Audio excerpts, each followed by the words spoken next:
जगह है तू आग में हाथ डाल रहा है। कैसे मुल्ला साहब? बता, तू कौन मजहब मानता है?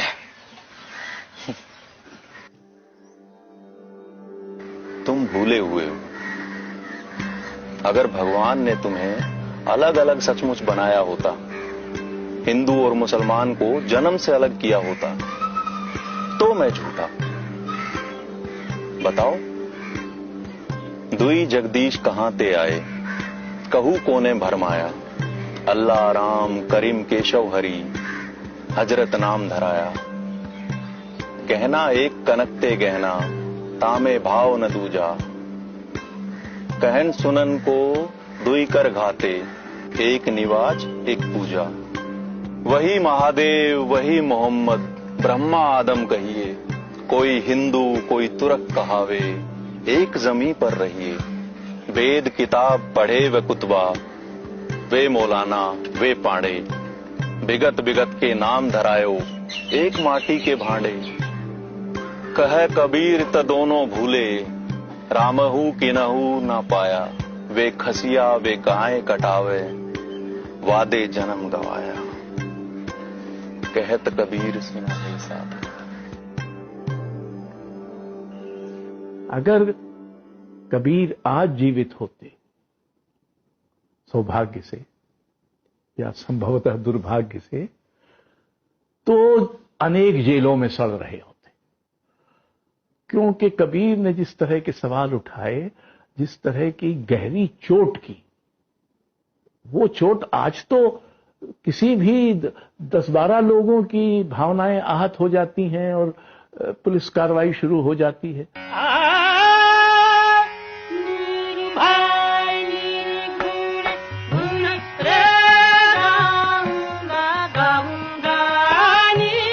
कुमार जी का गाया हुआ बहुत अप्रतिम भजन है जो कबीर की बाणी है।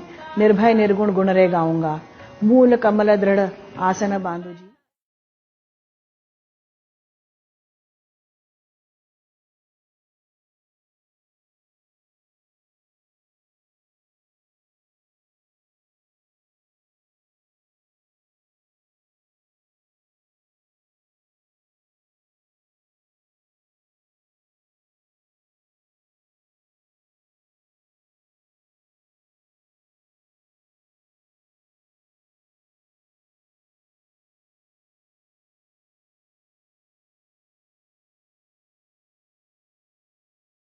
कबीर ने मानवीय प्रेम और ईश्वर में गहरी आस्था दिखाई। इस तरह से कबीर भारत में धर्मनिरपेक्षता के पहले पैरोकार बने।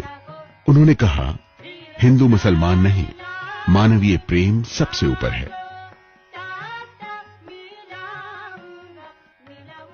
मैं तो तेरे पास में, मैं तो सांसों की सांस में, तू मुझे कहां खोज रहा है बंदे। तो ये अपने आप में न सिर्फ कविता में क्रांति है, ये तो अध्यात्म में क्रांति है। और इन दोनों में एक तरह का जनतांत्रिकीकरण है कि हर व्यक्ति को ईश्वर तक पहुंचने का अधिकार है और उसको ईश्वर तक जाने के लिए किसी ब्राह्मण का और किसी अनुष्ठान का और किसी यज्ञ का और वेद पुराण का और कुरान किताब का, इसका सहारा लेने की कोई जरूरत। मोको कहाँ ढूंढ रे बंदे, मोको कहाँ ढूंढ रे बंदे, मैं तो तेरे पास रे।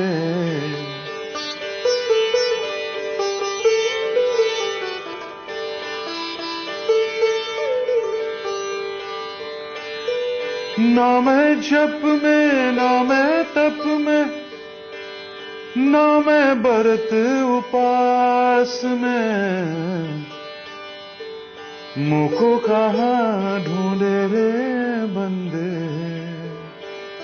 मैं तो तेरे पास रे। 10-11 साल के फैमिली में अपहीवल हो रहा था, पेरेंट्स के का सेपरेशन चल रहा था, कुछ तकलीफें थी, कुछ मूवमेंट चल रहे थे, जो भी है।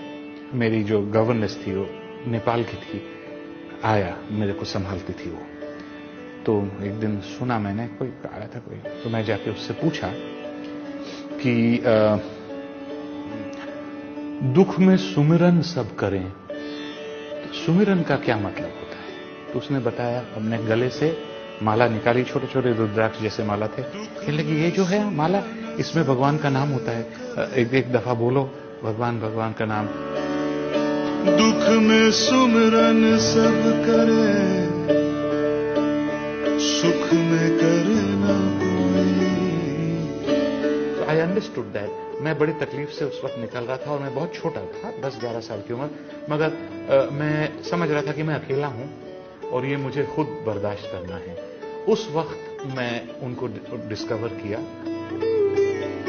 सुख में जो सुमिरन करे तो दुख काहे को। स्पेसिफिकली इसलिए मुझे कबीर बहुत पसंद है क्योंकि ये इस तरह जब मैं पढ़ता हूं ऐसा लगता है जैसे कोई मुझसे आम इंसान के जैसे बात कर रहा हो, जैसे नॉर्मल, बिल्कुल जैसे हमारी आपकी बोली होती है। इनके लिखने की तरफ जो मेरा जो पुल है वो है इनकी सिंपलिसिटी। जो मेरे जैसा बेहद सिंपल इंसान, स्ट्रेट फॉरवर्ड इंसान, उसको भी समझ में आए और इधर जाके उसकी एक असर हो। पत्ता बोला वृक्ष से, सुनो वृक्ष बन राय, अब के पतझड़ ना मिले दूर पड़ेंगे जाए। वृक्ष बोला पत्ते से, सुन पत्ते मेरे भाई, यही जगत की रीत है, एक आए एक जाए। कबीर ने जो देखा उसे 2 टूक शब्दों में कह दिया, जो समझा उसे समझा दिया। कलापिनी कोमकली मशहूर शास्त्रीय गायक पंडित कुमार गंधर्व की बेटी हैं। उन्होंने कबीर के निर्गुण भजन को नई ऊंचाई दी। युगन युगन हम योगी, आवे ना जाए मिटे ना कबहू, सबद अनाहत भोगी। युगन युगन हम योगी, ये क्या है? सबद अनाहत भोगी, युगों युगों से मैं योगी भी हूं। आवे ना जाए मिटे ना कबहू, मुझे कोई मिटा नहीं सकता, मैं कभी आता नहीं कभी जाता नहीं। ये क्या है? गीता ही तो है। सबद अनाहत भोगी, मैं ही हूं जिसने सब कुछ भोग भी लिया है। युगन युगन हम। शून्य गढ़ शहर, शहर घर बस्ती, कौन सूता कौन जागे, कौन सूता कौन जागे। लाल हमरे हम लालन के, लाल हमरे हम लालन के, तन सोता ब्रह्म जागे।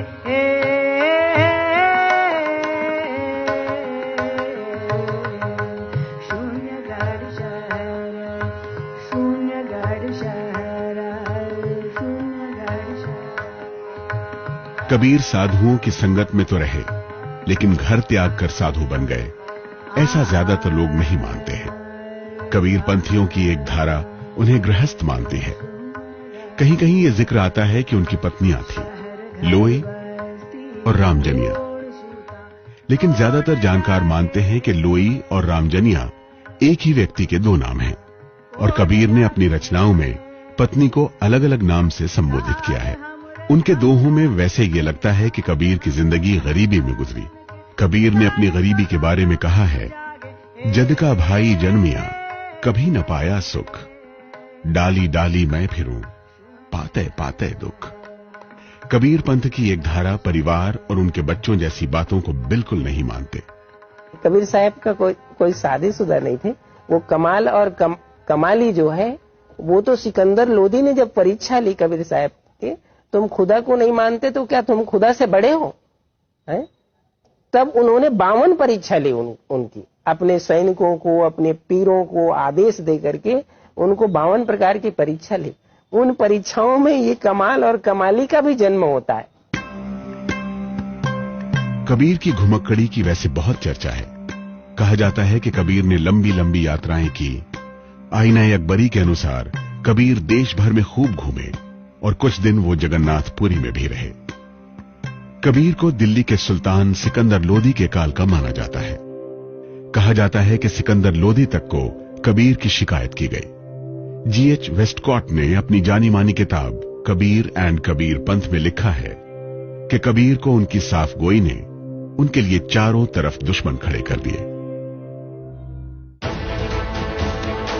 भारतवर्ष में आगे देखेंगे। बादशाह सलामत है, रहम दिल है बादशाह। बादशाह को सलाम करो, माफ कर देंगे तुझे। कबीरा सोई पीर है जो जाने पर पीर, जो पर पीर ना जाने सो काफिर बेपीर। भारतवर्ष, भारतवर्ष, महानायकों की गौरव गाथा अनुपम खेर के साथ। कबीरपंथी मान्यताओं के अनुसार शेख तकी थे जिन्होंने कबीर के खिलाफ मुसलमानों की भावनाओं को स्वर दिया। उस समय के जाने माने मौलवी शेख तकी ने सिकंदर लोदी के सामने ईश निंदा के आरोप में कबीर को सजाए मौत देने को कहा। बादशाह ने फरमान निकाला। कबीर को दरबार में सुबह बुलाया गया था, पर वो शाम होने को आई तो दरबार में पहुंचे। काशी के कबीर चौरा मठ से प्रकाशित किताब कबीर जीवन कथा के मुताबिक दरबार में जाने के लिए कबीर ने गले में तुलसी की माला पहनी, माथे पर चंदन लगाया और सिर पर पगड़ी बांधकर उस पर मोर पंख की कलगी खोसी। जबकि ऐसा वेश कबीर कभी नहीं बनाते थे। कबीर के सामने दिल्ली का सुल्तान था। कबीर निर्भय निडर उसके सामने खड़े थे।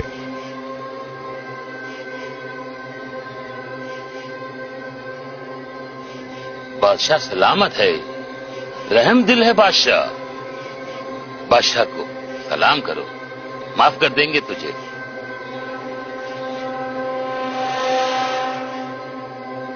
काफिर, बादशाह को सलाम क्यों नहीं करता? जो दूसरों का दुख दर्द जानते हैं वे ही सच्चे पीर होते हैं, बाकी सब काफिर।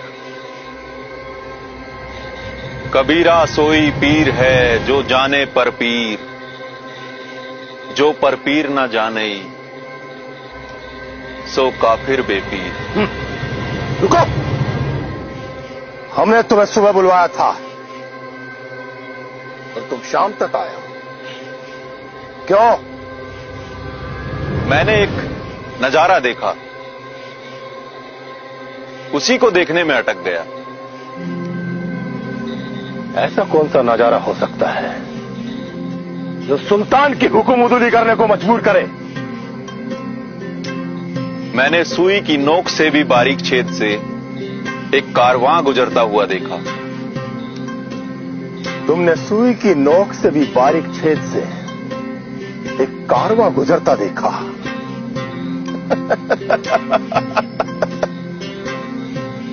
झूठे हो तुम। ऐ सुल्तान, स्वर्ग और नरक के बीच बड़ा अंतर है। सूरज और चांद के बीच के अंतरिक्ष में अनगिनत हाथी और ऊंट समाये हैं जो कि आंख की पुतली की नोक से देखे जा सकते हैं, और ये नोक सुई की नोक से भी बारीक है।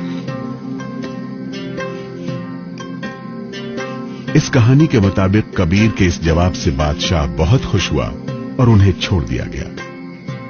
जबकि दूसरी प्रचलित कहानियों के मुताबिक बादशाह ने उन्हें बहुत सी यातनाएं दी। ले जाओ इसे। लेकिन जब वो अपनी तमाम कोशिशों में असफल रहा, तब सुल्तान सिकंदर लोदी को अपनी भूल का अंदाजा हुआ। इसके बाद भी कबीर के खिलाफ साजिश चलती रही। कबीर की जिंदगी जितनी अब तक हमने देखी, उससे कुछ बातें बिल्कुल साफ हैं। भारतवर्ष में जो दबे कुचले थे, दलित थे, उनके लिए आवाज देने वाले वो पहले व्यक्ति लगते हैं। वो जाति धर्म को तोड़कर समाज सुधार की बात आज से 600 साल पहले कर रहे थे। तुम कत बामन, हम कत शुद्ध, हम कत लोहू, तुम कत दूध। गरीब चाहे वो किसी भी धर्म का हो, ईश्वर प्रेम का बराबर का अधिकारी है, हकदार है। ये बात उन्होंने कूट कूट कर अपने शिष्यों को समझाई। कबीर ने धर्म के बंधे बंधाए विश्वासों की जकड़न को चुनौती दी। वो धर्मों के कट्टरपन के घोर आलोचक थे। न हिंदू न मुसलमान की घोषणा करने वाले संत कबीर पहले कवि थे जिन्होंने धर्मनिरपेक्ष समाज की कल्पना की। उड़ जाएगा हंस। कबीर की धर्मनिरपेक्षता की मिसाल तो मगहर भी है। मगहर उत्तर प्रदेश के संत कबीर नगर का एक कस्बा है।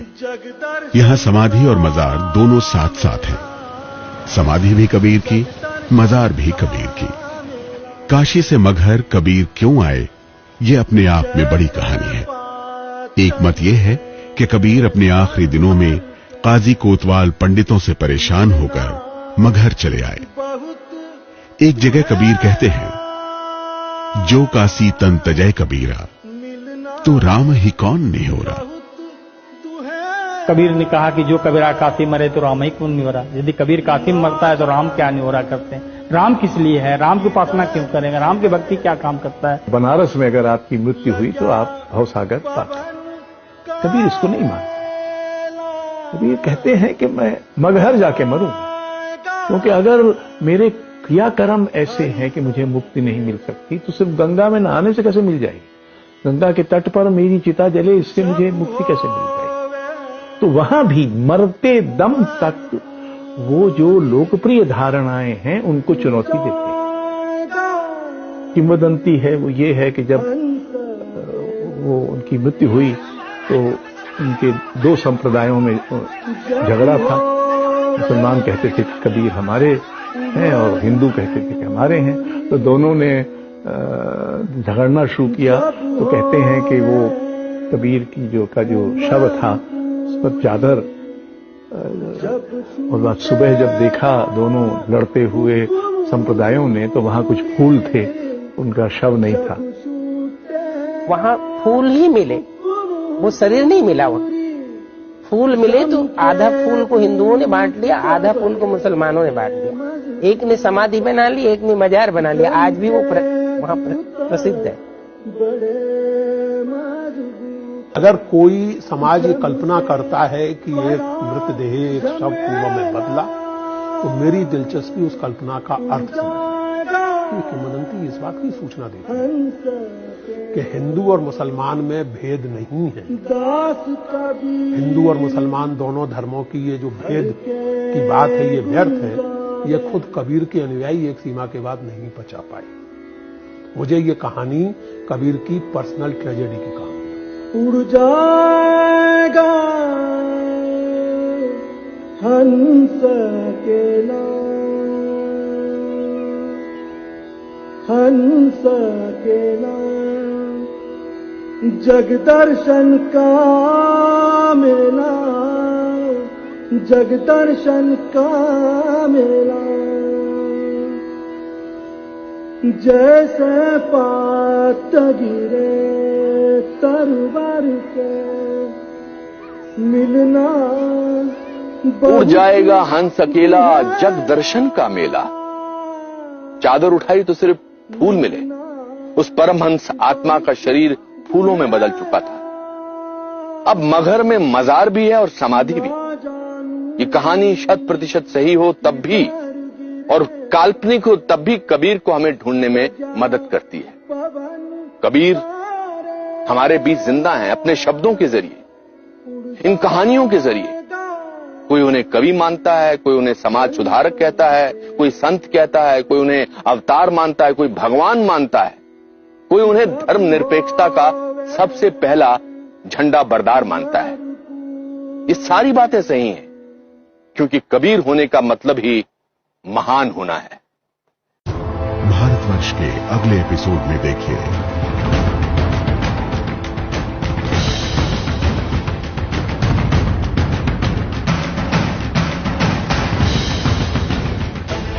भारतवर्ष, महानायकों की गौरव गाथा अनुपम खेर के साथ।